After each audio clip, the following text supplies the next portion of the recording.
par rapport au thème que nous avions commencé, l'année de grâce. Donc aujourd'hui, nous allons clôturer. Luc chapitre 4. Luc chapitre 4.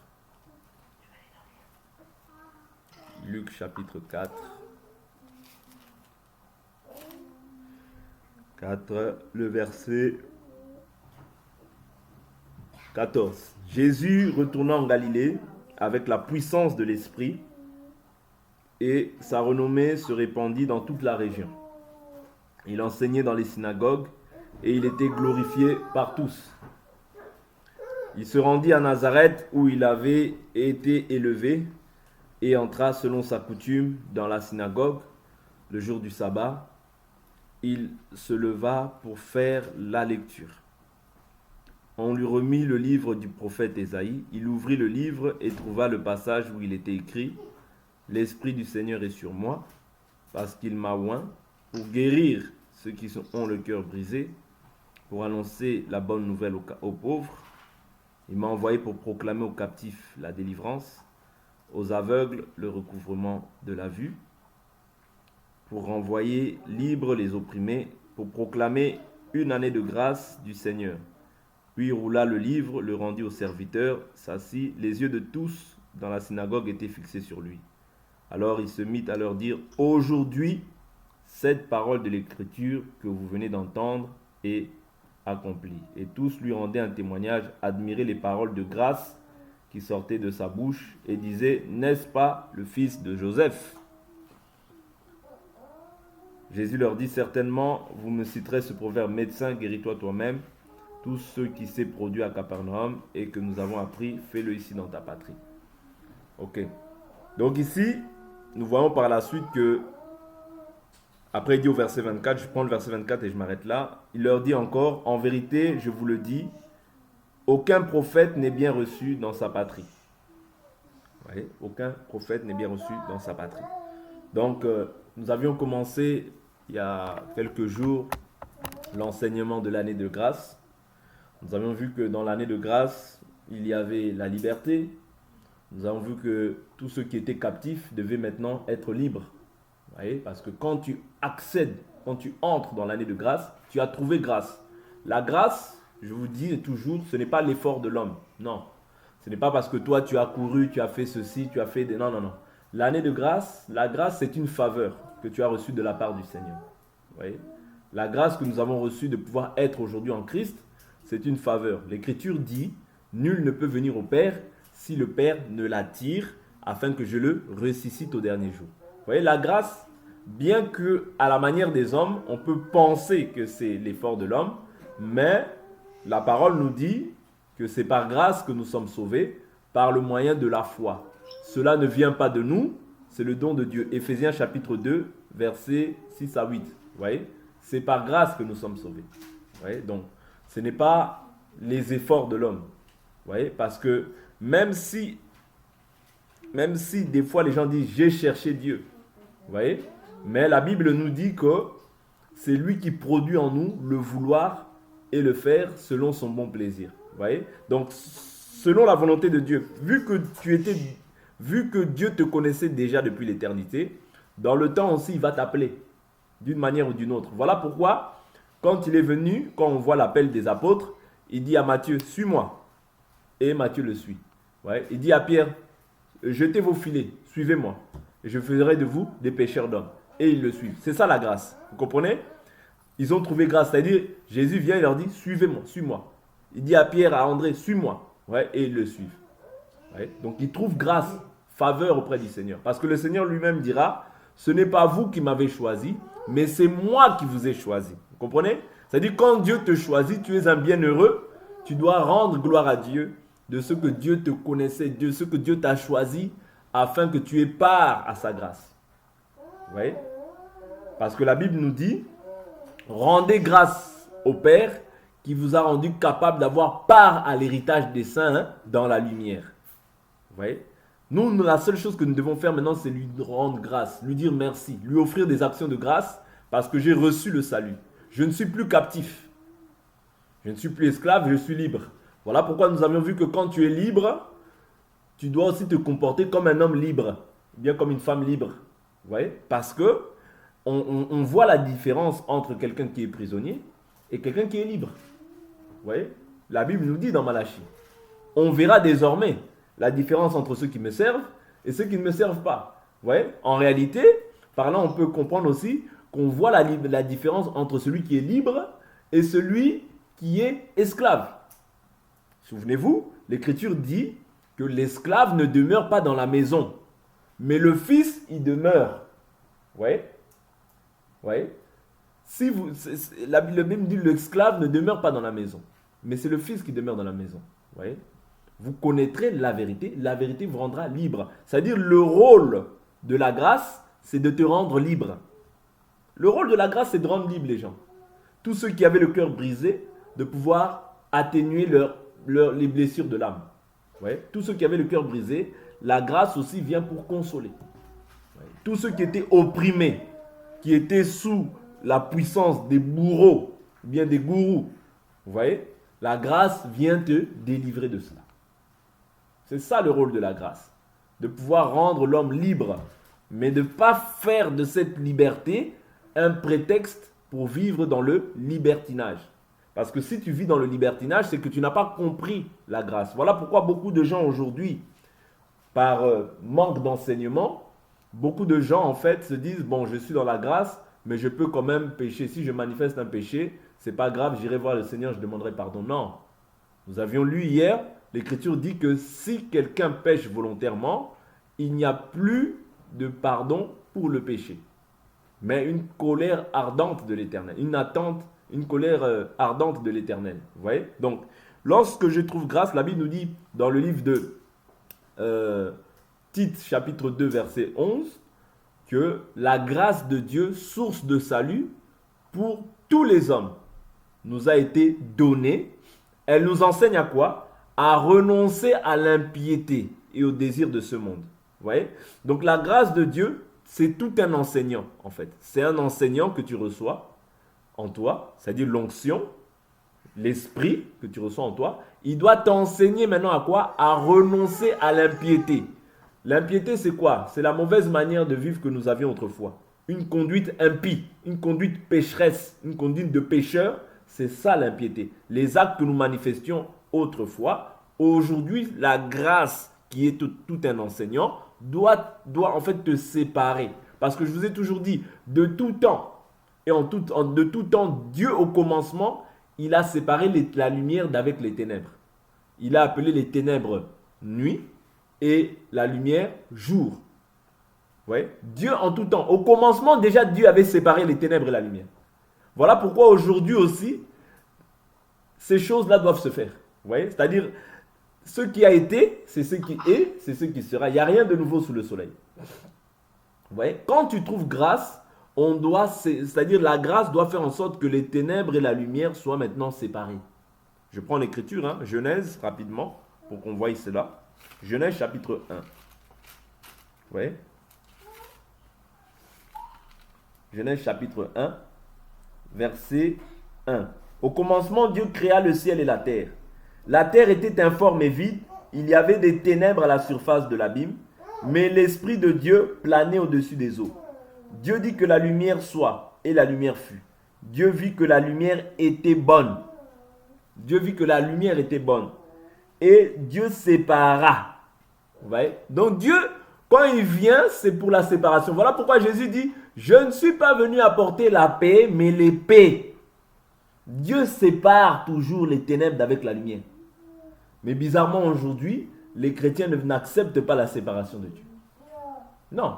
Dieu, dès le commencement, il a séparé. Et Dieu sépare quoi? Il dit, Dieu appela les lumières jour et il appela les ténèbres nuit.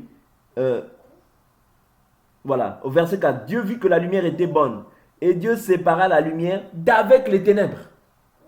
Ça, c'est au commencement. Dieu l'a fait au commencement. La Bible nous dit tout ce qui a été écrit l'a été pour notre instruction. Voilà, donc nous comprenons que Dieu a dit que la lumière était bonne. Mais il n'a pas dit que les ténèbres étaient bonnes. Il a dit que la lumière était bonne. Dieu vit que la lumière était bonne. En réalité, c'est nous qui sommes aujourd'hui la lumière. La Bible nous dit que nous sommes la lumière du monde. Vous voyez? Voilà pourquoi si nous voulons que Dieu prenne plaisir en nous, Nous devons manifester des œuvres d'une personne qui a réellement trouvé grâce. Vous voyez? Parce que si nous disons que nous avons trouvé grâce, mais que le comportement, l'attitude manifeste tout autre chose, en réalité, nous nous séduisons nous-mêmes. Et la vérité n'est pas en nous. Vous voyez? Nous séduisons nous-mêmes. Et par là, nous faisons blasphémer le nom du Seigneur. La Bible nous dit que c'est à cause de nous que le nom du Seigneur est blasphémé, parmi les païens. Vous voyez? Parce que beaucoup aujourd'hui disent Seigneur, Seigneur, mais en fait, l'attitude, le comportement n'atteste pas en fait que cette personne-là a reconnu le Seigneur. Non. Il faudrait que nous qui avons trouvé grâce, que nous puissions faire la différence avec les soi-disant chrétiens. C'est très important. Vous voyez? Parce qu'aujourd'hui, la plupart des gens, quand ils disent qu'ils sont chrétiens, la plupart d'eux, nous voyons en fait beaucoup plus les ténèbres que la lumière en eux. Or, ce n'est pas normal. Parce que Dieu dit que la lumière était bonne. Il n'a pas dit que les ténèbres étaient bonnes. Vous voyez? Il n'a pas agréé les ténèbres. Il a dit que la lumière était bonne. Vous voyez? Donc Dieu a pris plaisir à la lumière. Il n'a pas pris plaisir aux ténèbres. Mais la Bible nous dit que les ténèbres ne régneront pas toujours. Pourquoi? Parce que nous qui sommes la lumière, nous avons pour objectif, la lumière a pour objectif de chasser les ténèbres. Naturellement, je vous dis toujours que si on éteint cette lumière, on sera dans les ténèbres. Mais quand la lumière vient, elle chasse les ténèbres. C'est ce que nous devons être nous aussi. C'est-à-dire quand nous venons quelque part, quand nous arrivons quelque part, comme tu as trouvé grâce, cette grâce-là impose sa lumière. La lumière, elle s'impose. Vous voyez? La lumière que tu as reçue de Christ, tu dois l'imposer. Partout où tu vas, tu dois l'imposer. Pourquoi? Parce que toi, tu as l'esprit supérieur. Tu as l'esprit supérieur en toi. Tu dois avoir l'autorité. C'est très important. C'est ça l'œuvre de la grâce. Vous voyez? Sinon, si tu n'imposes pas la grâce, c'est les ténèbres qui vont s'imposer à toi. Or, nous avons pour rôle de pouvoir éclairer les ténèbres. C'est ça le but. Parce que la Bible nous dit que ceux qui je prends l'écriture, Jean chapitre 3, j'aime beaucoup cette écriture, elle va nous aider aussi dans notre partage de ce jour. Jean chapitre 3, verset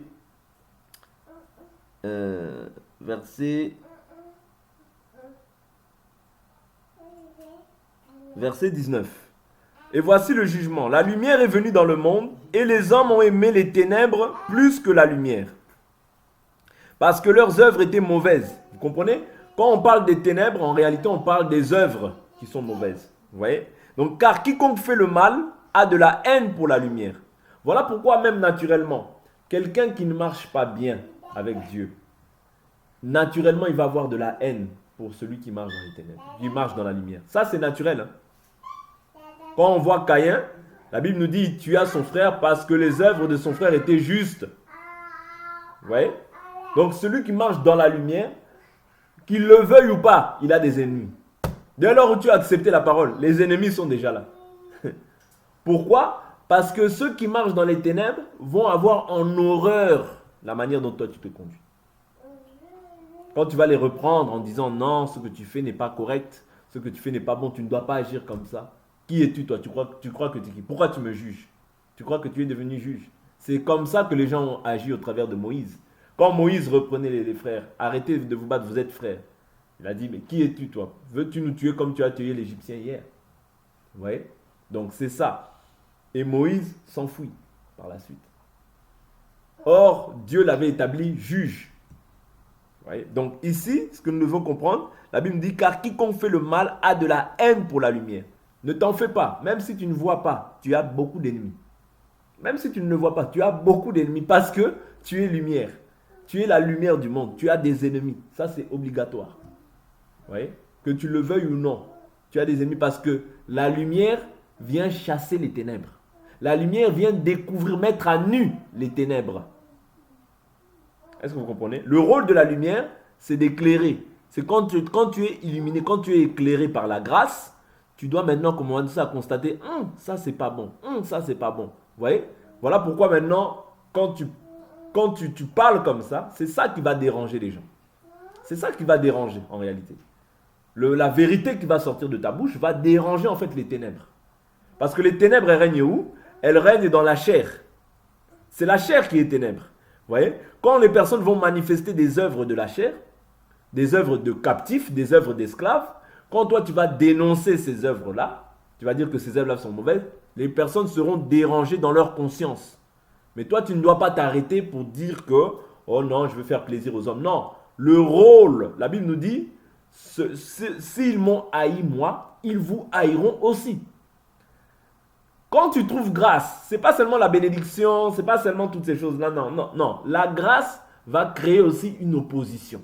Ça, faut jamais l'oublier. Quand tu as trouvé grâce, sache que derrière, il y a beaucoup d'opposants. Pourquoi? Parce que, naturellement, la lumière chasse les ténèbres. Or, les ténèbres vont toujours s'opposer à toi. Et c'est ça que nous dit Jean chapitre 3. Car quiconque fait le mal a de la haine pour la lumière. C'est toi qui es la lumière. Ne vois pas cette écriture comme si, la lumière c'est seulement Jésus. Non, aujourd'hui Jésus c'est toi. Aujourd'hui Jésus c'est moi. Parce que nous aujourd'hui, c'est nous qui jugeons les hommes. Nous les jugeons par leur comportement, par leur conduite. Vous voyez? Nous les jugeons parce que nous avons trouvé grâce. La grâce fait de toi un juge. Tu es un juge tel que tu es. Tu dois juger les actions bonnes et mauvaises des hommes. Tu dois juger. Parce que nous allons juger le monde. Nous allons juger le monde. Mais Dieu fait de nous des juges déjà sur la terre. Ouais. Déjà, premièrement, dans l'église. Et auprès de ceux du dehors aussi, nous pouvons être des juges. Ouais. Parce que quand tu as reçu l'Esprit de Dieu, tu deviens maintenant, c'est-à-dire Dieu maintenant t'accorde un esprit supérieur. Ouais. C'est ça la grâce. La grâce ne fait pas simplement des amis. La grâce, au contraire, fait aussi beaucoup d'ennemis. Parce que la Bible nous dit, quiconque fait le mal a de la haine pour la lumière. Eux, ils ne vont pas chercher à savoir Jésus qui est en toi. Non, ils vont te voir toi. C'est-à-dire, c'est toi qui seras persécuté. Vous voyez? Parce que la lumière, elle est en toi. Mais maintenant, toi, comme tu dégages cette lumière, les gens vont, c'est-à-dire les personnes qui marchent selon la chair, vont avoir de la haine pour toi. De la même manière qu'ils ont haï Jésus, de la même manière, ils nous haïront aussi. Donc l'année de grâce n'est pas simplement la délivrance, n'est pas simplement le fait d'être délivré des oppressions, n'est pas tout seulement ça, mais c'est aussi le fait que tu subiras aussi, la haine de tous ceux qui marchent selon la chair. Donc, a de la haine pour la lumière et ne vient pas à la lumière. Vous voyez? Donc, ceux qui sont ténèbres, ils ne viennent pas à la lumière. Pourquoi? De peur que ses œuvres ne soient réprouvées.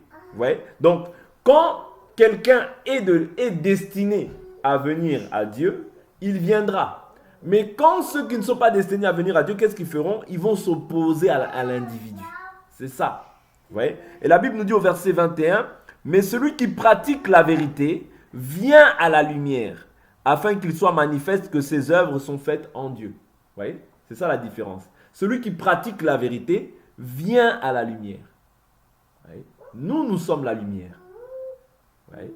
Donc n'oubliez jamais ça que, comme tu as trouvé grâce, bien sûr, il y a la délivrance, bien sûr, maintenant tu vois, tu étais aveugle, parce que autrefois tu étais aveugle parce que tu marchais dans le péché, mais maintenant tu vois, tu es rendu libre, toutes ces choses-là. Mais sache que cette même grâce aussi, pour toi, elle sera maintenant aussi sujet de, elle sera un sujet de haine, vous voyez, envers toi. C'est-à-dire les gens ne vont pas voir Jésus, même si tu parles Jésus, les gens vont voir toi. Et ils vont te haïr, parce qu'ils ont haï notre maître. En réalité, ce n'est pas toi qui haïs, mais c'est Jésus qui haïs. Vous voyez? Donc la grâce, c'est une bonne chose, mais la grâce, sache qu'elle attire aussi beaucoup d'animosité. Donc la grâce, nous avions vu qu'elle prendra fin. Quand est-ce qu'elle prendra fin? On peut prendre une écriture, 1 Thessaloniciens chapitre 4. 1 Thessaloniciens chapitre 4. 1 Thessaloniciens chapitre 4.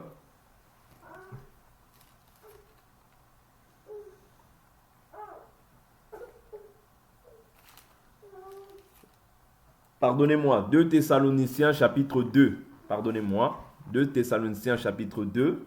Je prends le verset 3. Que personne ne vous séduise d'aucune manière Car il faut qu'auparavant l'apostasie soit arrivée et se révèle l'homme impie, le fils de perdition, l'adversaire qui s'élève au-dessus de tout ce qu'on appelle Dieu ou qu'on adore, et qui va jusqu'à s'asseoir dans le temple de Dieu et se faire passer lui-même pour Dieu. Ici, on parle de l'Antichrist. Ok? On parle de l'Antichrist. Ne vous souvenez-vous pas que je vous disais cela lorsque j'étais encore auprès de vous? Et maintenant, vous savez bien ce qui le retient, pour qu'il ne se révèle qu'en son temps. Car déjà le mystère de l'iniquité est à l'œuvre. Il faut seulement que celui qui le retient encore ait disparu. Qu'est-ce qui alors se révélera? L'impie, que le Seigneur Jésus détruira par le souffle de sa bouche et qu'il écrasera par l'éclat de son avènement. L'avènement de l'impie se produira par la puissance de Satan, avec toutes sortes de miracles, de signes et de prodiges mensongers, et avec toutes les séductions de l'injustice pour ceux qui périssent, parce qu'ils n'ont pas reçu l'amour de la vérité pour être sauvés. Aussi, Dieu leur envoie une puissance d'égarement pour qu'ils croient au mensonge, afin que soient jugés ceux qui n'ont pas cru à la vérité, mais qui ont pris plaisir à l'injustice. Donc ici, on nous révèle comment l'avènement de l'Antichrist, qui viendra même s'asseoir dans le temple de Dieu, se faire lui-même Dieu, c'est-à-dire se faire adorer. Vous voyez? Ça, nous l'avions vu dans un enseignement quand on avait partagé sur les prophéties, sur les événements à venir. Je ne sais pas si vous vous souvenez, ça fait un moment. Nous avions partagé ça sur les événements à venir et tout, comment la bête va prendre, comment la première bête prendra l'image, comment le faux prophète prendra l'image de la bête, il animera l'image de la bête, toutes ces choses-là, et il viendra, c'est-à-dire ce sera l'Antichrist. Ce sera l'Antichrist incarné. C'est comme le Fils de Dieu, Jésus, quand il est venu dans la chair. Là, ce sera en fait le diable en fait, qui va venir dans la chair aussi. Vous voyez, le fils du diable ou bien l'Antichrist. Ok? Donc ce sera le diable incarné dans la chair. Parce que le diable ne fait que recopier en fait ce que Jésus a fait. Ce que Dieu fait. Vous voyez, le diable ne fait que copier. Okay? Donc le diable viendra. Maintenant, qu'est-ce qui va mettre un terme à l'apparition du diable? C'est le Seigneur. Mais maintenant, ils disent, il faut encore que celui qui le retient ait disparu. Qu'est-ce qui retient encore pour l'instant l'apparition de l'Antichrist? C'est le Saint-Esprit, c'est la présence de l'Église. Ouais. Mais là, aujourd'hui, le diable agit en mystère. Agit en mystère dans quel domaine? Dans le domaine politique, dans le domaine religieux. Vous voyez? Ouais. Et dans ces domaines-là, dans le domaine religieux, dans le domaine politique, le diable agit en mystère. Vous voyez? Parce que la Bible nous dit qu'il y a déjà maintenant plusieurs antichrists. Les plusieurs antichrists, ils agissent dans tous les domaines. Parce que la Bible nous dit que le monde entier est au pouvoir du malin. Mais aujourd'hui, le diable ne peut pas se manifester pleinement. Pourquoi? Parce qu'il y a la présence des enfants de Dieu et il y a la présence du Saint-Esprit sur la terre. Donc, il ne peut pas encore agir pleinement. Mais il agit en mystère. Vous comprenez? Quand on voit par exemple les faux prophètes, quand on voit par exemple les religions, les multiples religions, ce sont tous pour la plupart des antichrists. Vous voyez? Parce que nous, la foi que nous ne confessons pas une religion. Bien sûr, nous avons une religion. La Bible nous dit la religion pure. Vous voyez? La religion pure, c'est de visiter les veuves, les orphelins et de visiter les frères dans leur affliction. Vous voyez? Bon, on comprend que les veuves, les orphelins, c'est aussi les frères et les sœurs. Parce que comment est-ce que nous sommes orphelins? Nous sommes orphelins parce que notre père est mort. Qui est notre père? C'est le diable. Vous voyez? Donc nous sommes orphelins par rapport au diable. Mais il y a aussi les orphelins physiques aussi que nous devons aussi visiter, ou les veuves aussi physiques que nous devons aussi visiter. Mais dans le domaine de la révélation, quand on voit les veuves et les orphelins, qui est veuve? C'est toi et c'est moi. Vous voyez? Parce que nous sommes veuves par rapport à notre ancien mari. Qui était notre ancien mari? C'était le diable. Vous voyez? Maintenant, il est mort. Vous voyez? Donc, notre nouveau mari, maintenant, c'est le Christ. Mais nous sommes maintenant, dans ce sens-là, nous sommes veuves. Dans ce sens-là, nous sommes orphelins. Ça, c'est dans le sens de la révélation. Mais physiquement aussi, il peut y avoir des frères qui sont veuves. Il peut y avoir des sœurs qui sont orphelines ou orphelins. Vous voyez? Donc, nous devons aussi les assister. C'est important. C'est ça la religion pure des enfants de Dieu. Ok? Mais, ici, l'Antichrist, ce qui empêche qu'il puisse se manifester pleinement, c'est la présence de l'Église, c'est la présence du Saint-Esprit. Une fois que le Saint-Esprit partira, la grâce s'arrêtera. Vous voyez? L'année de grâce s'arrêtera, mais Dieu accordera sa grâce aussi à Israël. C'est-à-dire, nous allons être enlevés, mais Israël, c'est-à-dire Israël va être visité par les deux témoins, vous voyez, par les deux témoins qui iront prêcher aux Israélites, aux 144 000, vous voyez, aux 144 000 des 12 tribus de Jacob. Ils iront leur prêcher l'évangile que nous, aujourd'hui, nous recevons, et ils vont croire.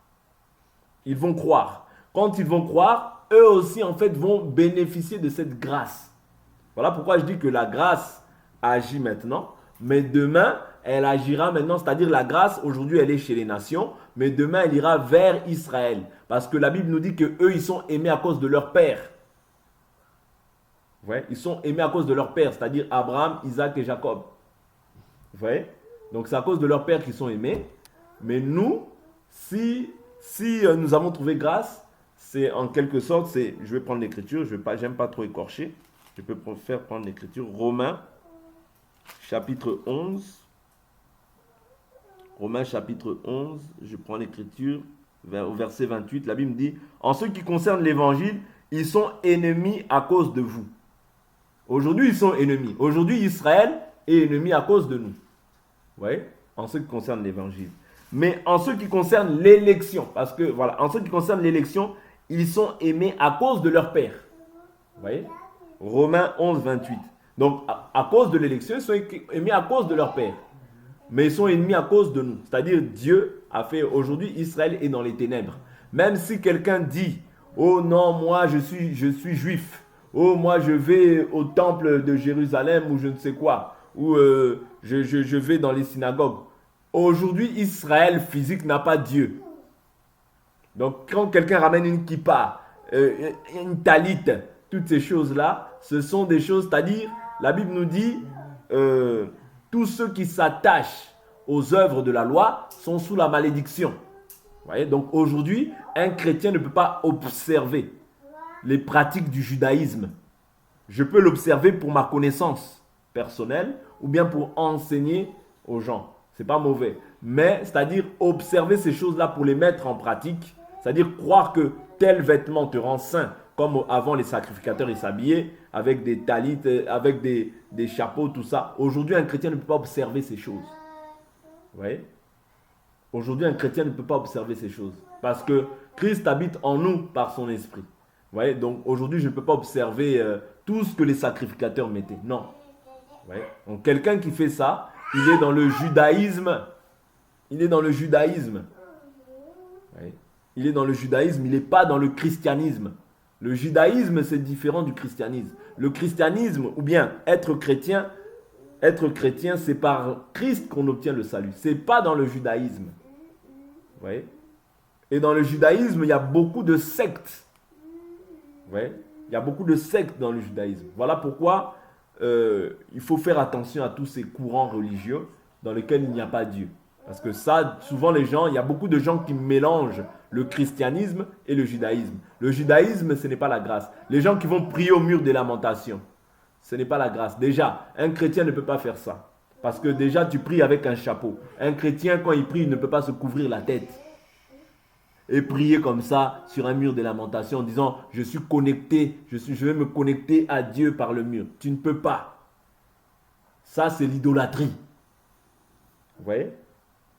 Si tu vas en Israël, tu peux aller pour une visite. Mais si tu vas en Israël parce que tu crois que là-bas Jésus est en Israël. Non. Jésus aujourd'hui est dans l'église.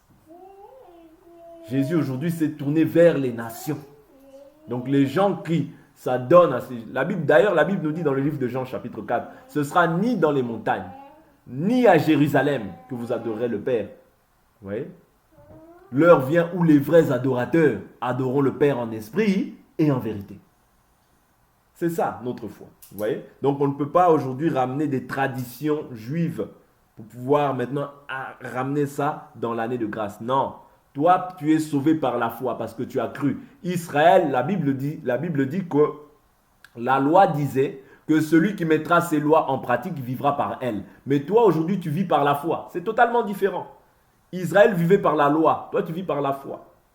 Vous voyez? Donc, l'année de grâce, non simplement c'est la foi. L'année de grâce, ce n'est pas la loi à proprement dite. Bien qu'il y ait des lois que nous devons aussi observer, vous voyez, parce que toutes les lois ne sont pas abolies, mais néanmoins, nous vivons par la foi. Et par la foi, nous croyons que nous sommes délivrés. Par la foi, nous croyons qu'aujourd'hui, nous avons reçu l'Esprit de Dieu. Par la foi, nous croyons que nous avons reçu le salut en partage. Par la foi, je crois que ma vie est cachée dans les lieux célestes en Christ. Par la foi, je crois que le diable ne peut rien contre ma vie. Par la foi. Toutes ces choses-là, je les acquiers par la foi. Par la foi que les Écritures et l'espérance que l'Écriture me donne. Parce que l'Écriture possède une espérance. Et nous ne devons pas perdre cette espérance de vue, mais nous devons conserver cette espérance-là jusqu'à la fin. Vous voyez? C'est ça l'année de grâce. Dans l'année de grâce, il faut savoir que maintenant tu as trouvé le repos, tu as trouvé le salut, tu as trouvé la paix.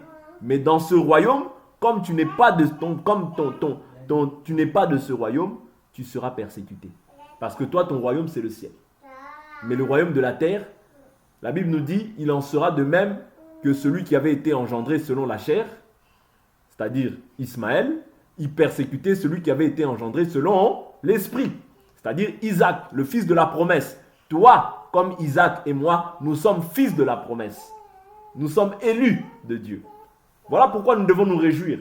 Parce que quand nous sommes persécutés, c'est une gloire. Vous voyez, nous devons nous réjouir parce que nous sommes fils de la promesse. Nous sommes élus de Dieu. Vous voyez? Et la persécution, c'est notre partage. Parce que c'est l'année de grâce que nous avons reçue. Quand tu as trouvé grâce, tu dois être persécuté comme ton maître aussi a été persécuté. Amen. Donc nous allons nous arrêter là pour aujourd'hui, pour ce partage de l'année de grâce.